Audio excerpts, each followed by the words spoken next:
Assalamualaikum warahmatullahi wabarakatuh. Perkenalkan nama saya Amanda Putri Pratiwi dengan NIM 2101166. Saya bertindak sebagai moderator dari kelompok 6. Di sini saya ucapkan terima kasih kepada Ibu Apoteker Mira Febrina Magister Sains selaku dosen pengampu mata kuliah farmakologi klinis. Adapun materi yang akan kami jelaskan pada hari ini yaitu tentang obat-obat pada sistem pernapasan. Sebelum mulai pemaparan materi, pada kali ini izinkan saya untuk memperkenalkan anggota dari kelompok 6, yaitu ada Alfi Hidayah, ada saya sendiri Amanda Putri Pratiwi, ada Arvin Dwi Putra, ada Iza Fadila, ada Puja Auliasari, ada Puji Yana, ada Triamita Yolanda, dan Yuniar Villa.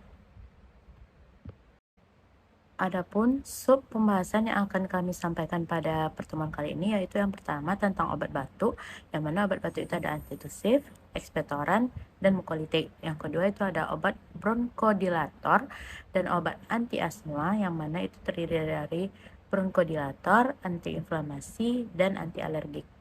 Yang ketiga itu ada obat kortikosteroid, yang mana itu terdiri dari inhalasi dan oral, serta yang terakhir itu ada obat nasal dekongestan.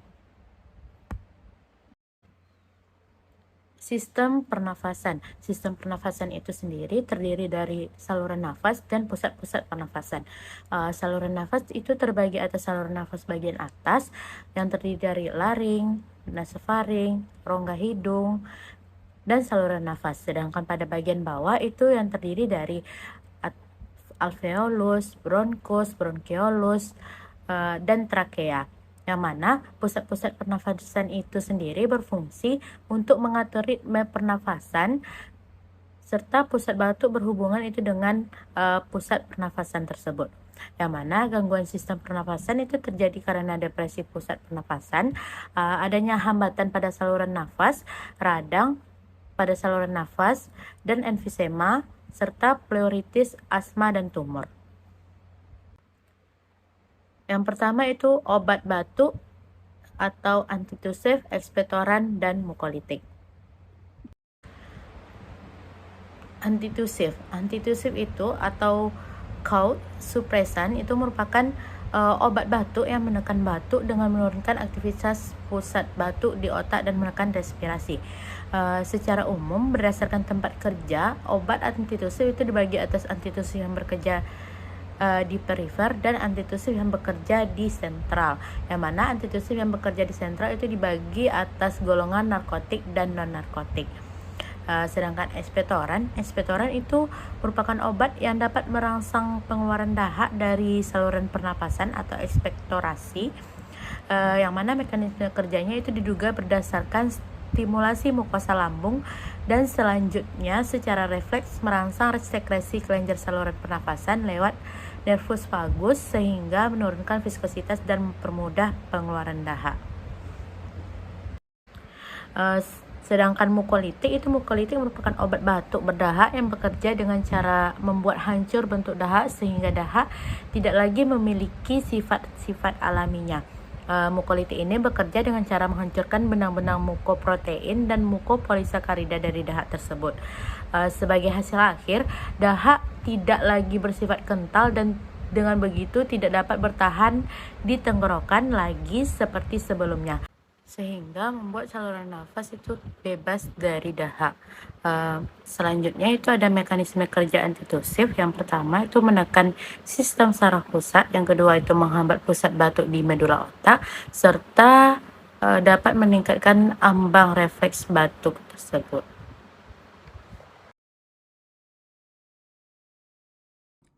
Selanjutnya penggolongan obat antitusif.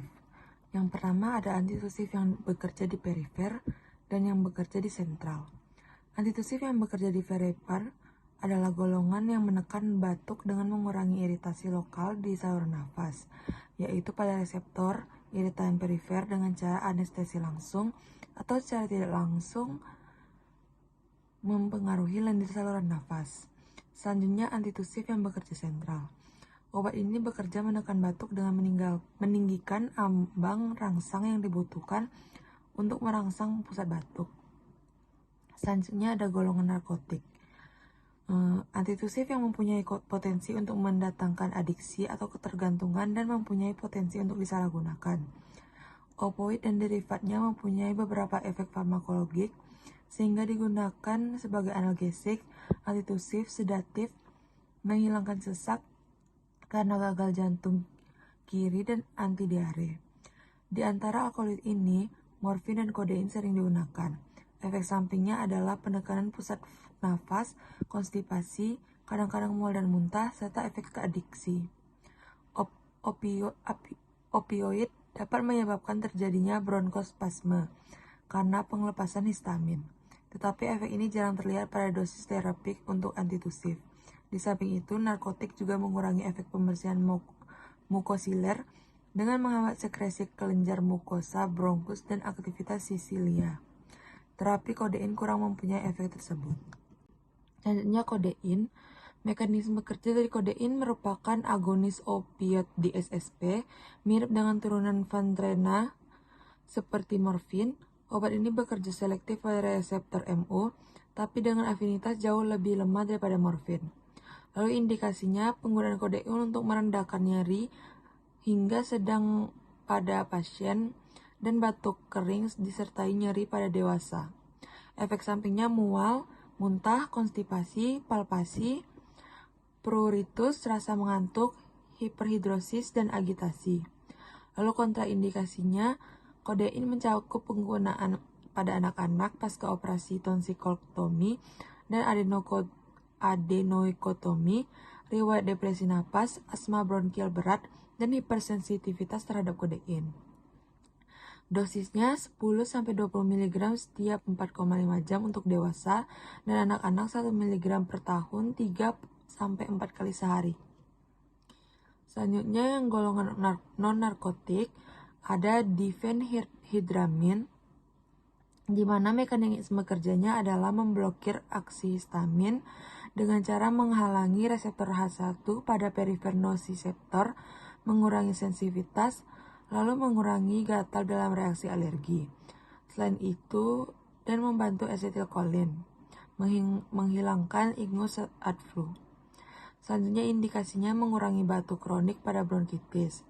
Efek sampingnya mengantuk, kering mulut dan hidung, punya efek anticholinergic sehingga hati-hati pada penderita glaukoma, retensi urin, gangguan fungsi paru untuk jangka panjang. Selanjutnya kontraindikasinya adalah pasien yang hipersensitif terhadap diphenhydramine. Dosisnya 25 mg setiap 4 jam, tidak lebih dari 100 mg per hari. Selanjutnya ada dextromethorphan, di mana mekanisme kerjanya ada obat antitusif non-narkotik penekan batuk non-opiat, lalu aksi sentral pada pusat batuk di medula, diabsorpsi di saluran cerna, dimetabolisme di hati, lalu diekskresikan melalui ginjal dengan cara meningkatkan ambang rangsang refleks batuk. Indikasinya menekan batuk tidak berdahak dengan meringankan gejala flu, demam, sakit kepala, hidung tersumbat, dan bersin disertai batuk. Efek sampingnya pusing, gemetar, mual atau muntah, kantuk, sakit perut, gelisah, gugup, atau lelah yang tidak biasa, dan bisa terjadi halusinasi. Kontraindikasinya adalah pasien dengan riwayat hipersensitivitas dan pasien yang sedang mengonsumsi antidepresan. Dosisnya adalah dewasa 10-20 mg tiap 4 jam atau 30 mg tiap 6-8 jam, maksimal 120 mg per hari. Untuk anak 1 mg per kilogram BB per hari dalam 3-4 dosis terbagi. Mekanisme kerja ekspektoran, di mana konsumsi obat ekspektoran ini akan merangsang reseptor-reseptor di selaput lendir, mukus di mukosa lambung, dan refleks iritasi mukosa bronkus akan memicu peningkatan kerja kelenjar sekresi dari saluran lambung ke usus dan meningkatkan sekresi lendir dari kelenjar di mukosa saluran nafas lewat ke enfagus. Juga akan merangsang batuk sehingga penurunan tingkat viskositas kekentalan sehingga dahak akan menjadi encer dan mempermudah pengeluaran dahak dari saluran nafas. Obat yang termasuk golongan ini ialah yang pertama amonium klorida, di mana amonium klorida ini jarang digunakan sebagai terapi obat tunggal tetapi berperan sebagai ekspektoran, tetapi lebih sering dalam bentuk campuran dengan ekspektoran atau antitusif. Yang kedua, gliseril guakolat, di mana penggunaan gliseril guakolat didasarkan pada tradisi dan kesan subjektif pasien dan dokter. Tidak ada bukti bahwa obat bermanfaat pada dosis yang diberikan. 1. Amonium klorida. Mekanisme kerjanya dengan bentuk sediaan suntik juga bisa digunakan untuk mengatasi alkolisis metabolit. Sediaan suntik dari obat ini bekerja dengan cara meningkatkan kadar klorida di dalam darah, sehingga tingkat keasamannya meningkat. Sedangkan indikasi dari amonium klorida ini yaitu untuk mengatasi batuk berdahak. Juga digunakan sebagai salah satu bahan dalam kandungan obat batuk. Efek sampingnya yaitu demam, sakit kepala, kebingungan, kantuk, nyeri dan iritasi. Kontraindikasinya yaitu alergi terhadap amonium klorida, gangguan hati dan ginjal. Dosisnya untuk orang dewasa 300 mg dalam 5 ml tiap 2 jam hingga 4 jam. 2. Gliseril guakolat, di mana mekanisme kerjanya dengan cara meningkatkan volume dahak dan membuatnya lebih encer sehingga lebih mudah dikeluarkan dari saluran pernapasan melalui jalur nafas dengan proses batuk. Indikasinya meringankan batuk produktif sebagai ekspektoran. Kontraindikasinya hipersensitif, diabetes, penyakit liver, hamil dan menyusui. Efek sampingnya mual, muntah, diare, nyeri bagian perut bawah, pusing, berkunang-kunang. Dosisnya untuk dosis dewasa dianjurkan 2 hingga 4 kali, 200 sampai 400 mg sehari. Mekanisme kerja mukolitik, di mana obat ini bekerja dengan cara memecah ikatan kimia mukoprotein dan mukopolisakarida pada dahak serta memecah ikatan disulfida pada dahak. Kemudian penurunan viskositas atau kekentalan dahak sehingga dahak menjadi encer dan tidak lengket. Kemudian memudahkan pengeluaran dahak dari saluran nafas. Baik, obat yang termasuk golongan ini ialah yang pertama, karbosistein. Karbosistein atau bronkolit atau rinatiol adalah derivat dengan sifat dan penggunaan yang sama. Juga dapat memutuskan jembatan-jembatan sulfur dari mukopolisakarida di selaput lendir lambung, sehingga mukus menjadi lebih cair. Dosisnya 2-3 kali sehari 1 gram. Lalu obat yang kedua adalah bromheksin, di mana derivat sikloheksil ini berkhasiat sebagai mukolitis pada dosis yang cukup tinggi. Viskositas dahak dikurangi dengan jalan depolimerisasi serat-serat mukolisakaridanya. Bila digunakan per inhalasi, efeknya sudah tampak setelah 20 menit. Sedangkan bila digunakan per oral, efeknya baru setelah beberapa hari dengan berkurangnya rangsangan batuk. Berikut contoh-contoh obat mukolitik. Yang pertama, ambroxol dengan nama dagang Epexol, di mana sebagai mukolitik pada batuk berdahak, merupakan metabolit dari bromheksin, hendaknya digunakan bersama makanan. Efek sampingnya yaitu ringan pada saluran pencernaan dan juga reaksi alergi. Selain untuk obat batuk, ambroxol juga memiliki sifat pada nyeri pada sakit tenggorokan atau faringitis, sehingga dikembangkan tablet hisap ambroxol. Lalu obat yang kedua adalah erdostein atau edotin, di mana sifat mukolitik lebih baik daripada bromheksin. Efek sampingnya yaitu ringan, biasanya hanya di saluran cerna. Lalu obat yang ketiga ada asetilsistein dengan nama dagang fluimusil, digunakan sebagai mukolitik dan mencegah keracunan paracetamol. Efek sampingnya yaitu bronkospasme dan juga gangguan saluran pencernaan. Asetilstein memecah ikatan disulfida pada dahak. Dosisnya untuk oral 3 kali sehari 200 mg granulat dan untuk inhalasi 3-4 kali sehari 1-10 ml dengan larutan 20%. Lalu obat yang keempat yaitu bromheksin, di mana sediaannya berupa tablet dan juga sirup. Manfaat obatnya sebagai mukolitik dan ekspektoran. Mekanisme kerjanya yaitu pengurangan viskositas dahak, stimulasi pada sekresi, gerakan seliar, pembentukan surfaktan, perbaikan penangkal imunologi setempat. Baik, selanjutnya adalah obat bronkodilator dan juga obat anti asma. di mana meliputi bronkodilator, antiinflamasi, dan anti-alergika. Bronkodilator adalah sekelompok obat yang digunakan untuk meredakan gejala akibat penyempitan saluran pernafasan seperti batuk, mengi atau sesak nafas. Asma dan penyakit paru obstruksi kronis atau PPOK adalah dua kondisi yang sering diobati dengan bronkodilator. Bronkodilator bekerja dengan cara melebarkan bronkus atau saluran pernafasan dan merelaksasi otot-otot pada saluran pernafasan sehingga aliran udara dari dan ke paru-paru dapat lebih lancar. Bronkodilator dibagi menjadi beberapa jenis, yaitu agonis beta 2, antikolinergik, dan derivat santin atau metilsantin. Agonis beta 2 dapat dibagi menjadi kerja cepat atau short acting beta agonis atau SABA, dan kerja lambat atau long acting beta agonis atau LABA, dan kerja sangat lambat ultra long acting beta agonis atau ultra LABA. Agonis beta 2 reaksi cepat dapat diberikan untuk mengatasi serangan asma atau penyempitan saluran nafas yang terjadi secara tiba-tiba. Sedangkan agonis beta 2 reaksi lambat dapat digunakan untuk mencegah atau mengurangi frekuensi kekambuhan asma. Selanjutnya ada golongan antikolinergik, di mana obat ini bekerja dengan memblokir efek asetilkolin pada otot saluran pernafasan sehingga dia akan membuat otot itu menjadi rileks dan saluran pernafasan itu dapat melebar. Nah, asetilkolin ini adalah zat kimia yang digunakan saraf untuk berkomunikasi dengan sel otot. Contoh bronkodilator antikolinergik adalah yang pertama itu ada ipratropium dengan bentuk obat itu inhaler, merek dagangnya ada Adrofen, Parbifen, ipratropium bromid, Midatro, dan Respifen. Nah, ini biasanya digunakan pada kondisi asma dan penyakit paru obstruktif kronis. Dosis yang digunakan tuh dalam alat nebulizer adalah 250 sampai 500 mikrogram 3 sampai 4 kali sehari. Untuk yang dewasa 20 sampai 40 mikrogram digunakan 3 sampai 4 kali sehari, dan jika diperlukan dapat ditingkatkan menjadi 80 mikrogram dalam sekali penggunaan.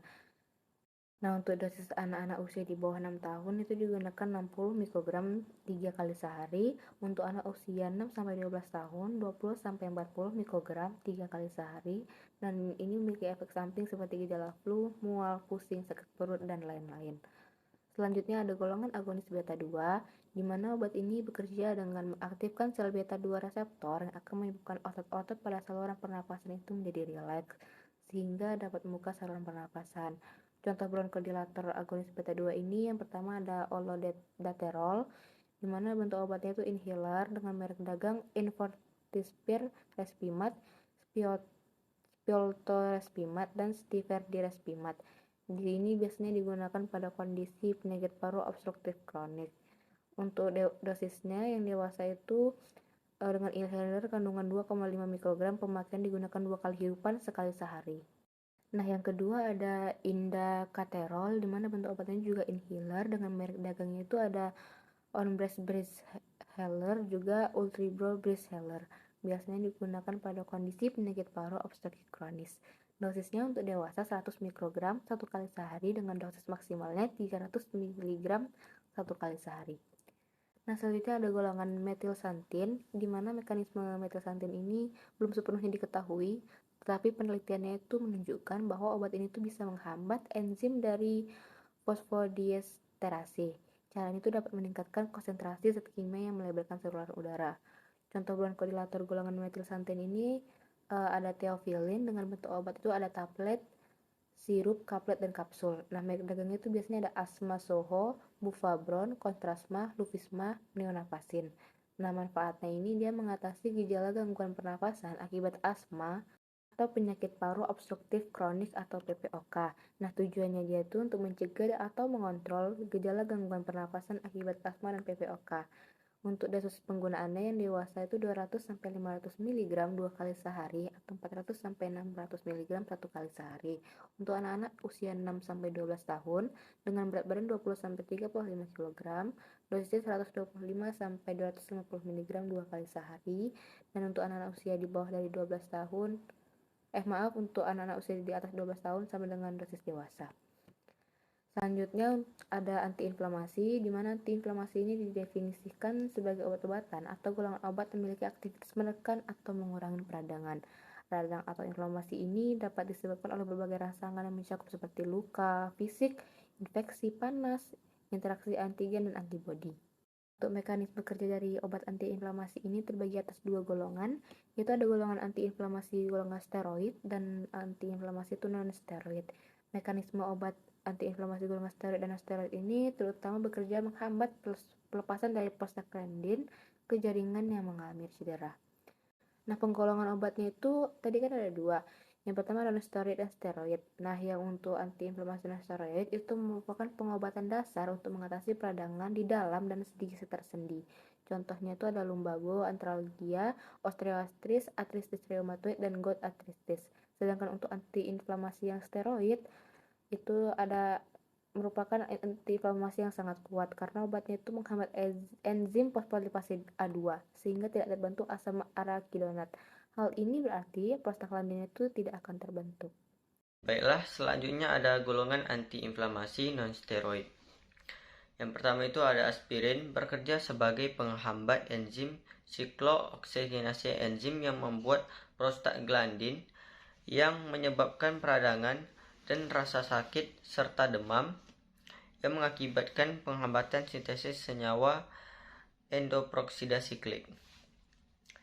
Kedua, ada metilsalisilat yang bekerja sebagai anti-iritan lokal dan mampu berpenetrasi menghasilkan efek analgesik serta berfungsi sebagai pengantar hormon. Yang selanjutnya ada ibuprofen yang bekerja melalui penghambatan enzim siklooksigenase pada biosintesis prostaglandin, konversi asam arakidonat menjadi PGG2 terganggu. Selanjutnya ada naproxen yang bekerja dengan cara menurunkan hormon yang dapat menyebabkan pembengkakan dan nyeri pada tubuh. Selanjutnya ada golongan antiinflamasi yaitu metilprednisolon.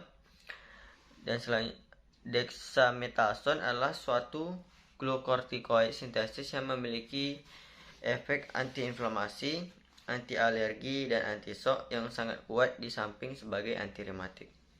Selanjutnya ada adrenorkitikoid yang berdifusi melewati membran dan membentuk rekaman messenger RNA dan sintesis protein dari berbagai enzim akan bertanggung jawab pada efek sistemik adrenorkitikoid.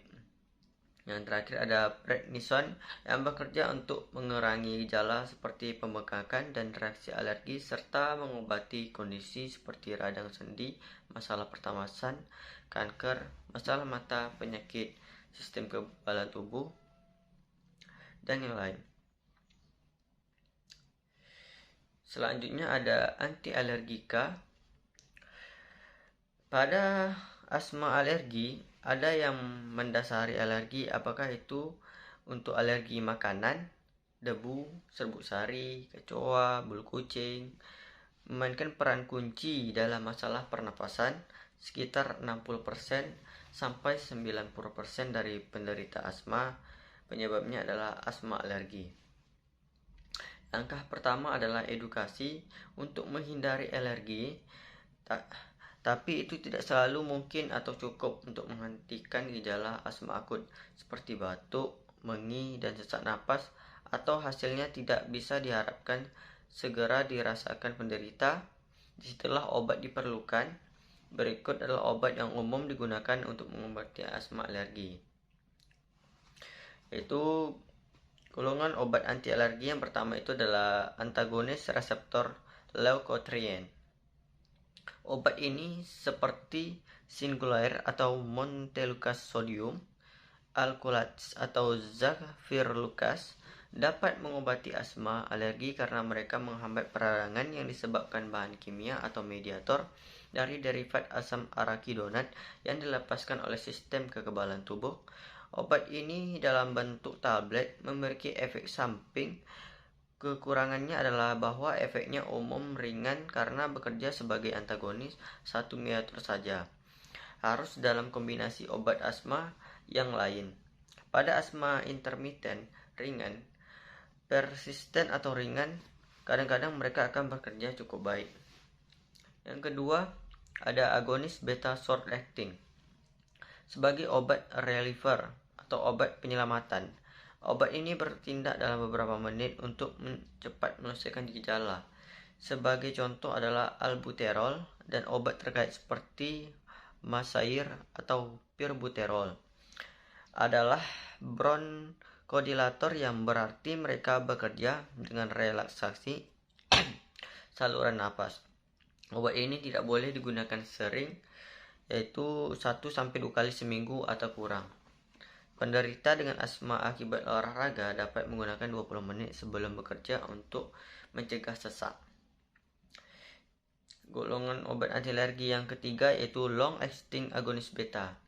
Penderita asma yang menggunakan obat penyelamatan secara sering mungkin perlu untuk berlatih ke beta agonis long acting yang dapat efektif selama 12 jam atau lebih.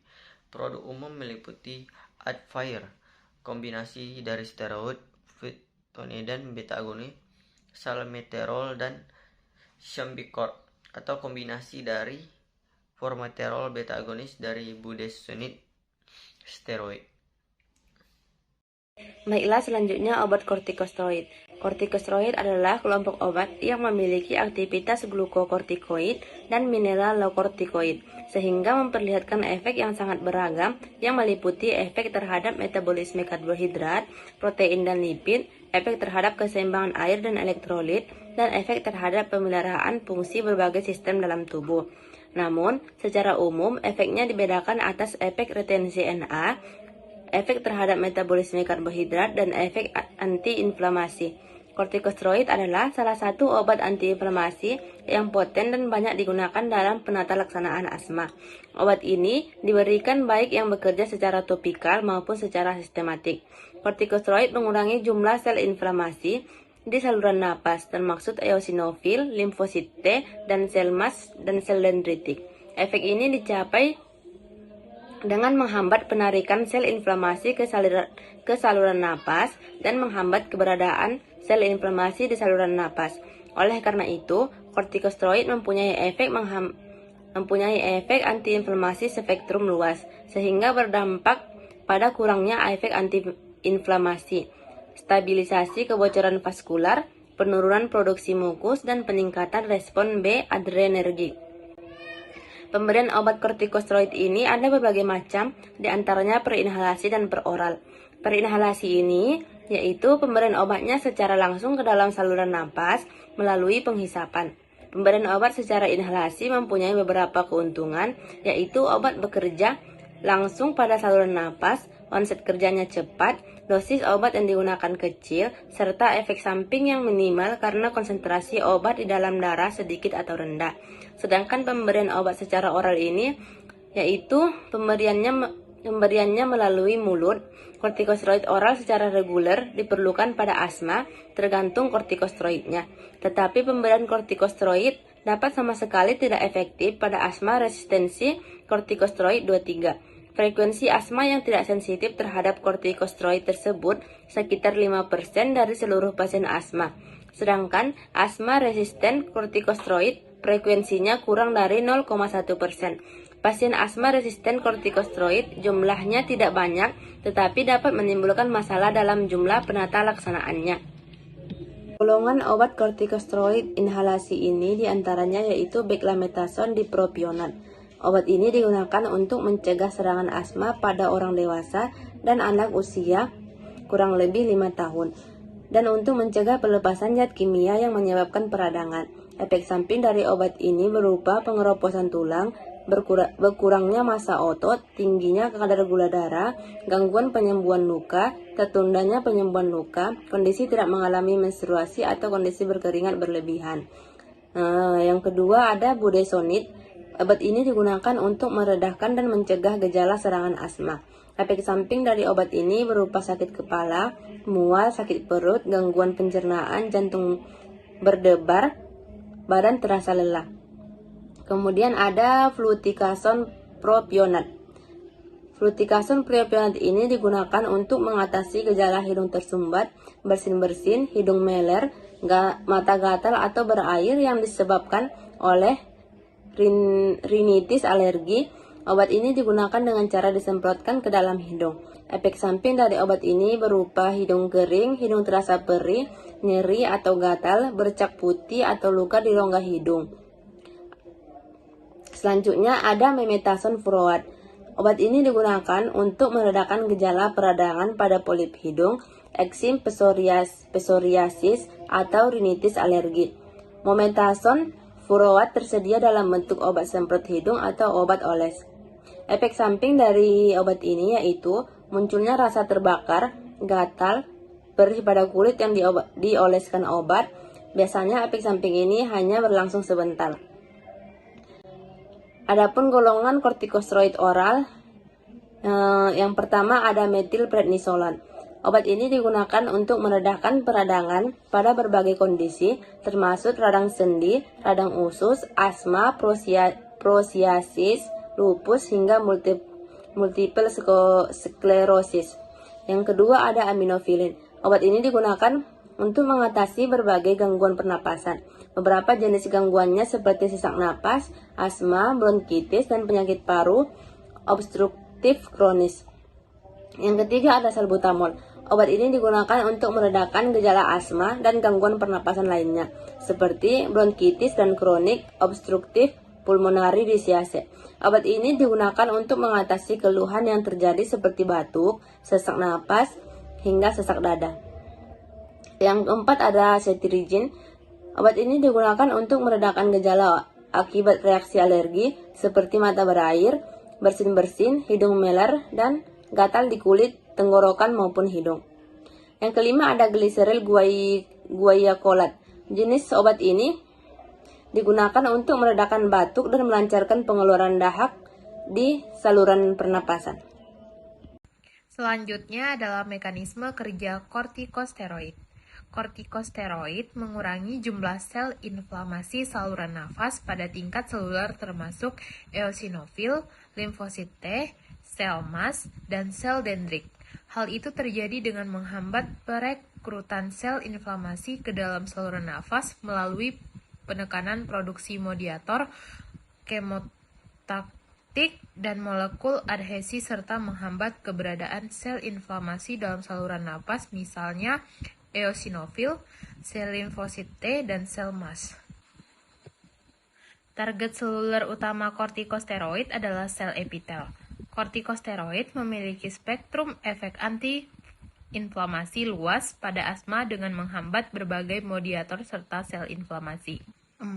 Obat nasal dekongestan.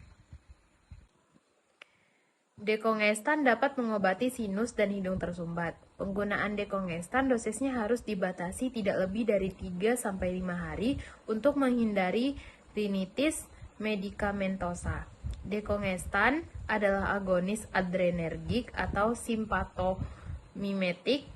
Mekanisme aksinya stimulasi dari reseptor alfa adrenergik menarik pembuluh darah, sehingga menurunkan pembengkakan pembuluh sinus dan edema mukosa. Untuk farmakokinetiknya, dekongestan sistemik dengan cepat dimetabolisme oleh monoamin oksidase dan katekol O-metil transferase di gastrointestinal atau GI, mukosa, hati, dan jaringan lain.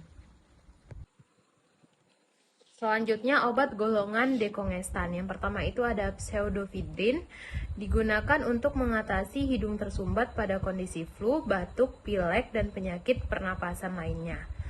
Pseudoephedrine tersedia dalam bentuk tablet, sirup, dan drops atau tetes. Yang kedua itu ada ephedrine, yang mana ephedrine ini digunakan untuk mengatasi hidung tersumbat dan sesak napas akibat penyempitan saluran udara di paru-paru. Sediaan obat ephedrine antara lain tetes hidung, tablet, kapsul, dan sirup. Yang ketiga, peniprine. Peniprine ini untuk mengatasi hidung tersumbat. Yang keempat itu ada oxymetazoline, yang mana oxymetazoline ini digunakan untuk mengatasi hidung tersumbat, dan oxymetazoline ini tersedia dalam bentuk semprot hidung dan tetes hidung. Dan yang terakhir ada silometazoline, merupakan obat dekongestan yang digunakan untuk meredakan gejala hidung tersumbat. Obat ini tersedia dalam bentuk tetes hidung dan semprot hidung. Selanjutnya, mekanisme kerja dekongestan. Dekongestan sistemik dengan cepat dimetabolisme oleh monoamin oksidase dan kotekol O-metiltransferase di gastrointestinal atau GI, mukosa, hati, dan jaringan lain. Indikasi dari dekongestan untuk mengurangi rasa sakit dari hidung serta untuk hidung tersumbat. Efek samping yang ditimbulkan dekongestan seperti takikardi atau frekuensi denyut jantung berlebihan, aritmia, penyimpangan irama jantung. Baiklah, itu saja materi yang dapat kami sampaikan. Apabila ada kesalahan dan kekurangan, kami mohon maaf. Dan jika teman-teman ingin bertanya, silakan tuliskan pertanyaan pada kolom komentar di Google Classroom di bawah ini. Sekian, terima kasih. Assalamualaikum warahmatullahi wabarakatuh.